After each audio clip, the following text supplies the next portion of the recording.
My wife and best friend had an affair in my company, used business funds for hotel stays, then tried to paint me as the bad guy. I met Tom during our college days at a tech startup event. We instantly clicked over our shared passion for innovative technology solutions. After graduation, we both took corporate jobs but kept dreaming about starting our own company. We spent countless weekends brainstorming ideas and planning our future venture. 5 years ago, we finally took the plunge. I sold my car, emptied my savings account, and even borrowed money from my parents to invest in our startup. Tom also put in his savings, though it was less than what I contributed since he had some family obligations. We didn't care about the uneven investment because we trusted each other completely. The first 2 years were incredibly challenging. We worked from my garage, took no salary, and lived on ramen noodles. But we believed in our product, a specialized software solution for small businesses. Tom handled sales and marketing while I managed the technical development. Slowly, we started gaining clients and built a solid reputation in the industry. I met Jenny at a client's office where she worked as an HR manager. We dated for a year before getting married. Tom was my best man and gave a touching speech about our friendship and how happy he was to welcome Jenny into our family. When our company grew enough to need an HR department 3 years ago, Jenny was the obvious choice to lead it. She had the experience and understood our company culture. Looking back, that decision changed everything. The first signs of trouble appeared about 6 months ago. Jenny started working late more often, saying she needed to handle sensitive HR issues. She became very protective of her phone and would quickly lock it whenever I came near. At first, I thought she was just being professional about employee confidentiality.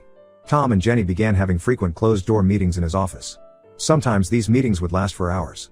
When I asked about them, they said they were working on updating company policies and handling employee complaints. It seemed reasonable since we were growing fast and needed better HR processes. I noticed other small changes too. Jenny stopped sharing details about her day with me. She started dressing differently for work and wearing more makeup. She joined a gym but always went at odd hours. When I suggested working out together, she said she preferred going alone to de-stress. Then came the business trips.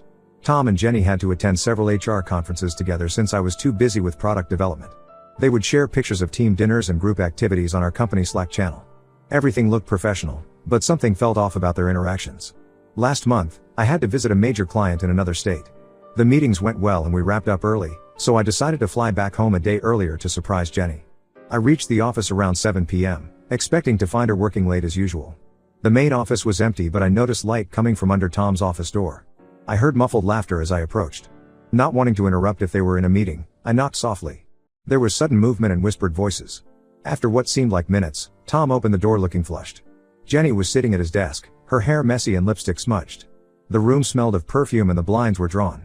My world shattered in that moment. The two people I trusted most had betrayed me in the worst possible way. When confronted, they didn't even try hard to deny it. Jenny said she had developed feelings for Tom over the past year. She claimed I was emotionally unavailable, always focused on work and coding. According to her, Tom really saw her and appreciated her. Tom tried to apologize but also suggested I had pushed them together by neglecting Jenny. He had the nerve to say they hadn't planned for this to happen. It just evolved naturally during all their time working closely together. He even suggested we could work past this and keep running the company as before. I asked Jenny to move out that night. She went to stay with a friend and is now demanding alimony even though we've only been married 4 years. She's also threatening to sue the company for creating a hostile work environment if we try to fire her. She claims she's the victim of workplace retaliation. Tom is playing hardball with the business too. He refuses to sell his share or buy me out at market value. He knows I invested more money initially but legally we're equal partners. He's been telling employees and clients that I'm letting personal issues cloud my professional judgment. Most of our 50+ employees are shocked by what happened. Many have worked with us since the garage days and feel personally betrayed. Some have told me privately they'll quit if Jenny continues as HR manager. But others think we should all be adults about it and keep personal issues separate from work. The company culture I worked so hard to build is falling apart. Every management meeting is tense and awkward. Employees have started taking sides, forming gossip groups, and productivity is dropping.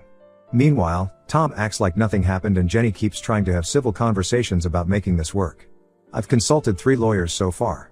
They all say untangling the business side will be complex and expensive since we didn't have proper agreements in place.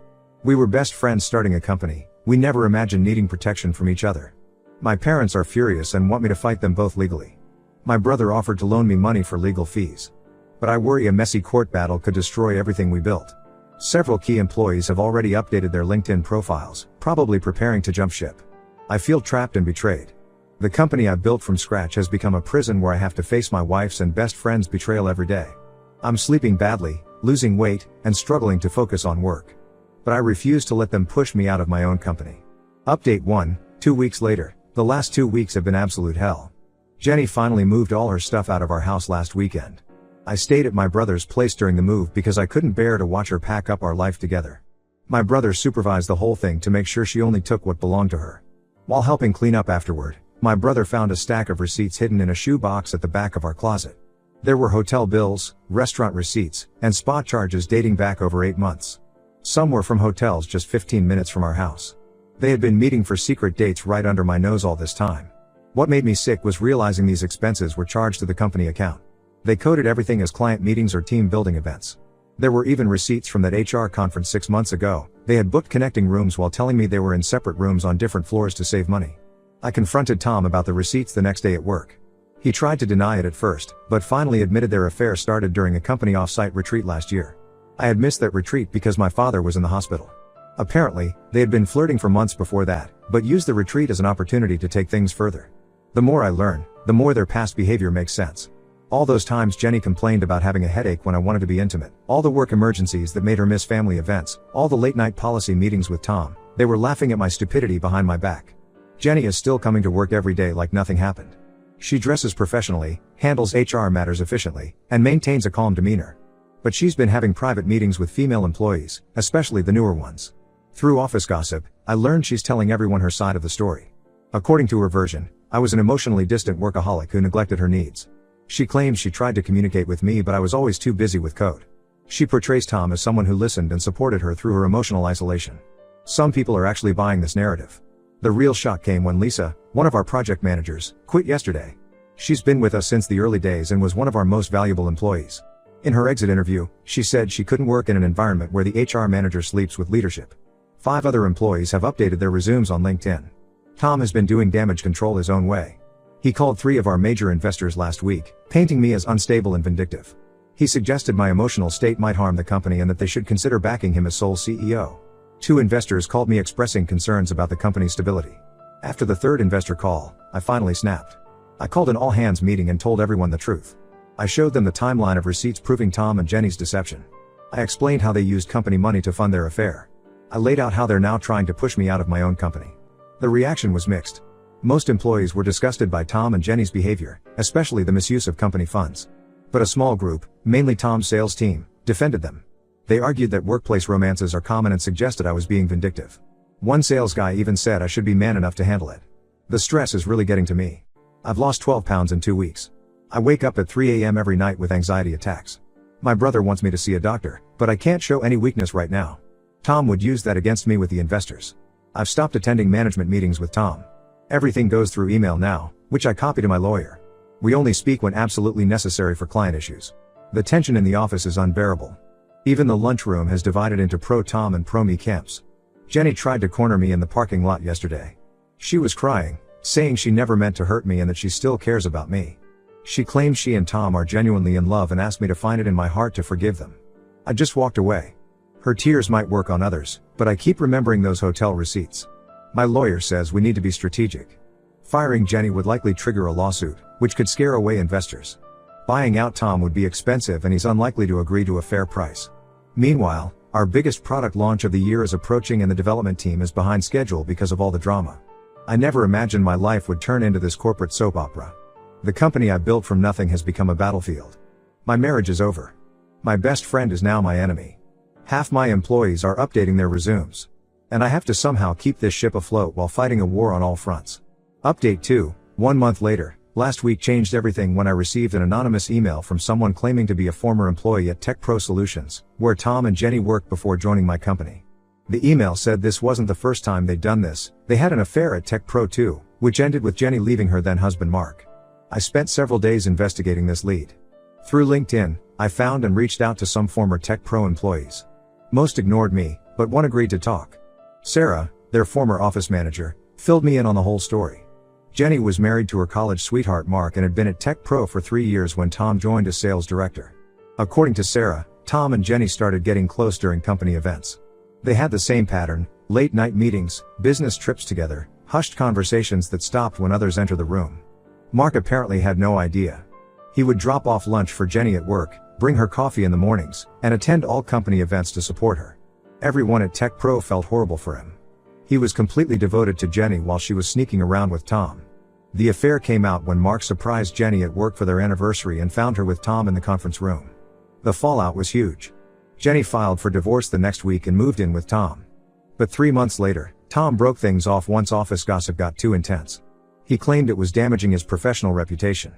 This explains why they both suddenly left Tech Pro around the same time. Jenny was heartbroken and humiliated.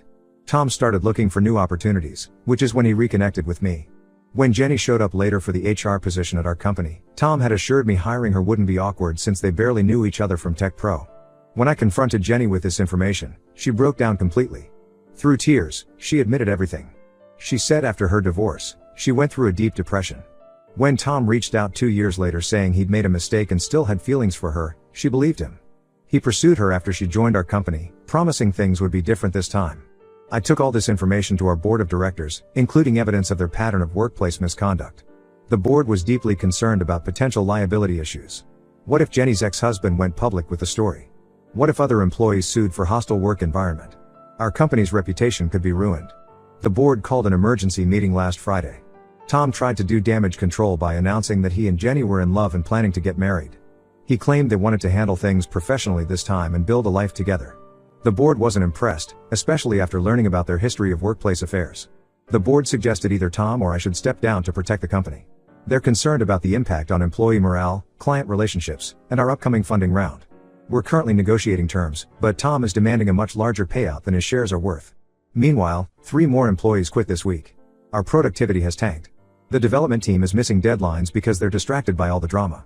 Client calls keep getting rescheduled because no one wants to work with Tom's team anymore. Jenny has stopped coming to the office, claiming she's working remotely due to a hostile environment. She's hired a lawyer who's threatening to sue for emotional distress and workplace harassment. The lawyer sent a letter claiming I'm retaliating against her for falling in love with Tom. I've had several sleepless nights thinking about how I missed all the signs. Tom and Jenny played me perfectly. They used my trust and friendship to hide their affair, just like they did to Jenny's ex-husband at Tech Pro. I was so focused on building the company that I didn't see what was happening right in front of me. The hardest part is facing my employees every day. They all know the story now, how their HR manager cheated on her first husband with Tom, how Tom dumped her when it got messy, and how they repeated the same pattern at our company. Some people look at me with pity, others with judgment for not seeing it sooner. I'm meeting with the board again next week to discuss next steps.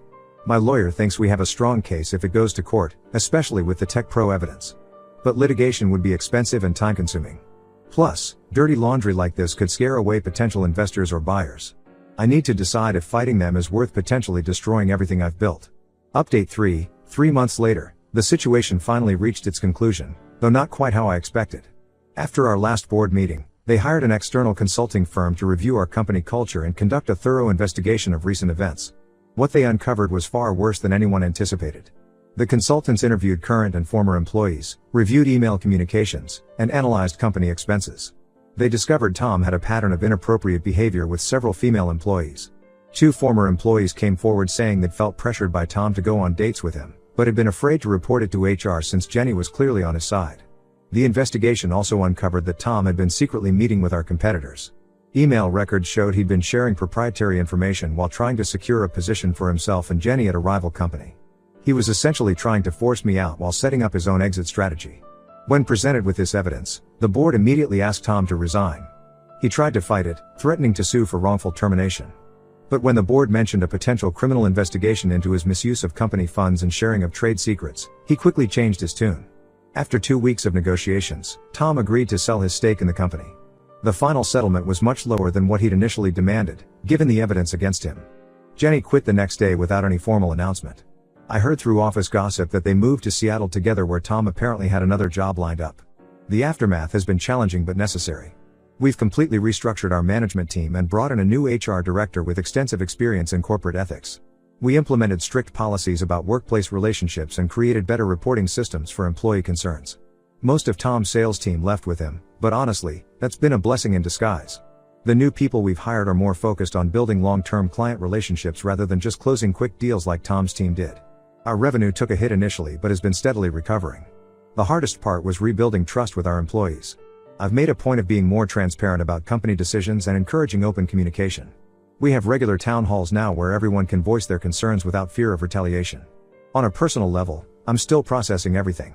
My divorce from Jenny was finalized last month. I kept our house and she didn't contest it, probably because she's living with Tom now. Some mutual friends told me they've already started planning their wedding, which honestly just makes me pity their next victims. Looking back, I can see how naive I was to trust them both so completely. Mixing friendship, marriage, and business created a perfect storm that nearly destroyed everything I built. But I'm actually stronger for having gone through this. The company is more professional now, with proper structures and policies in place. I recently heard that Jenny's ex-husband Mark is now happily remarried with twins on the way. Somehow that news gave me hope. Life does go on after betrayal, and sometimes things work out for the better. I'm focused on growing the company and learning from this experience rather than letting it embitter me. The company is doing well enough now that we're planning to expand into new markets next year. I've learned some hard lessons about keeping professional boundaries and not letting personal relationships cloud business judgment. While I wouldn't wish this experience on anyone, I'm grateful for the wisdom it's given me.